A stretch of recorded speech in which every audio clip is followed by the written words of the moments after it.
Well, I want to thank Theater Odyssey for inviting me to introduce my friend Arthur Kopit.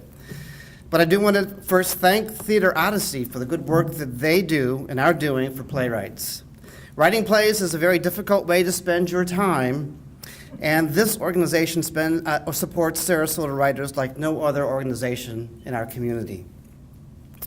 Arthur has spent multiple residencies at the Hermitage. He keeps coming back.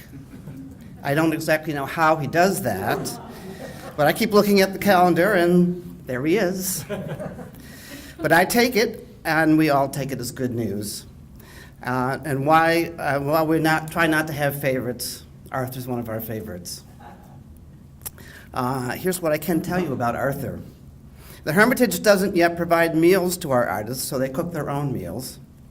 And I can tell you that cooking is not Arthur's hallmark, shall we say.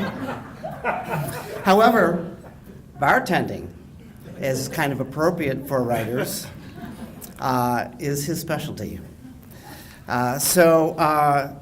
Daiquiris, killer. Arthur's first day of a residency usually involves a negotiation with any of the cooks in residence so that he provides bartending services in trade for dinner. But to me, the one thing that distinguishes Arthur and what makes him so appropriate for Theater Odyssey tonight is his work with the Lark Theater Company. Arthur is the head of the Lark's Rita Goldberg Playwrights Unit, which has been responsible for the development of many new plays. Arthur is a teacher and a mentor. He believes in playwrights, in the power of live theater,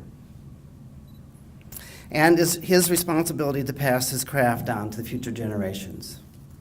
He's a natural raconteur, a skill that has served him and his audience through the years so well. And as you are about to find out, he's just a great guy. Ladies and gentlemen, Arthur Kopit.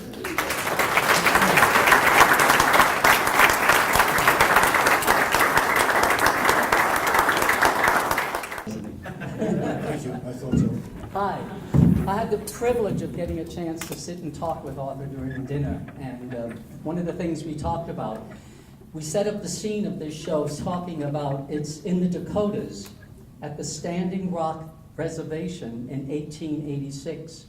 And if you've been reading the newspapers this week, you'll notice that the Sioux tribe is up in protest in Standing Rock Reservation in the Dakotas in 2016.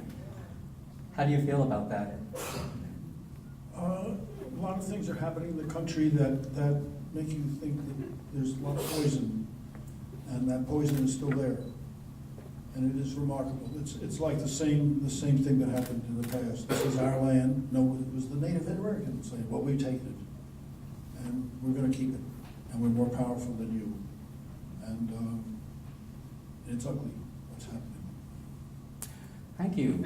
Now, we've sent some questions to Arthur that we gathered from a lot of you out in the audience, and he knows he's going to be asked these questions, so he's rehearsed as usual.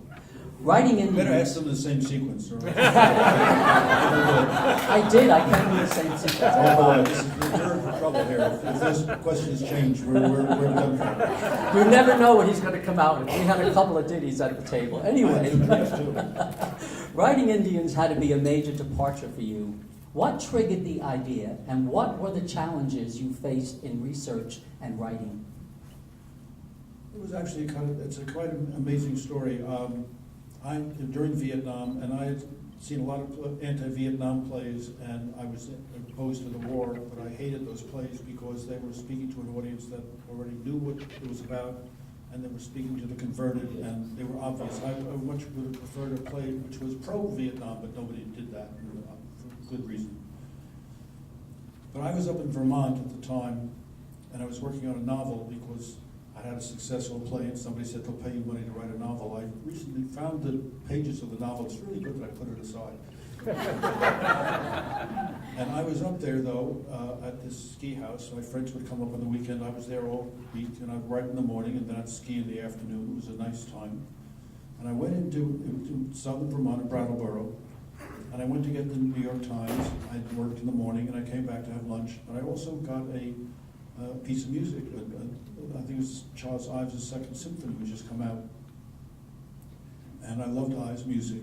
And I opened the newspaper, went back home to read, brought a sandwich. I was going to read the Times and listen to Ives. And there was a piece in it, not in the beginning of the page, halfway through, about a terrible incident that had happened in Saigon, and that soldiers had said that there were Viet Cong in a truck going through the street. And they opened fire on the truck. There were no Viet Cong in the truck, but they killed the people in the truck. They then went up into a hospital, and they started shooting people who were in the bed. I mean, it was insane. They just went crazy. And they shot people who were just not Viet Cong. They were just patients in a hospital. The incident passed very quickly, and General Westmoreland was asked about this incident, and he said that it was something that happens in war. Our hearts go out to the innocent victims of this, which is a quote in the play. Well, while I was reading that amazing, terrible, horrific story, tucked back in the Times toward the end, I was listening to the Ives music, and Ives often had two conflicting orchestras, and one orchestra is playing patriotic music, beautiful Columbia, the Gem of the Ocean, Camp in the Old Tent Ground, Tenting in the Old Camp Ground. But at the same time, there's another orchestra coming, so you have this beautiful music, and then the dissonance comes in. And the dissonance is all over the place. The dissonance is dissonating, there's a new word, is dissonating the belief in an ideal country. And while I was reading this piece, I'm still knowing exactly, I'm even feeling the moment. I thought that it's about cowboys and Indians. Because I knew that the Vietnam War was not about what we said it was. It was something else. And I often wanted to write about cowboys and Indians, but I had nothing to say. But something was there. And I instantly saw the play. It had nothing to do with Buffalo Bill then. It was about genocide. And it was about power. And the Ives music just was, if the Ives hadn't been playing, I know it wouldn't have happened. And I knew the structure of the play. The play had to be fragmented. It had to have an arc.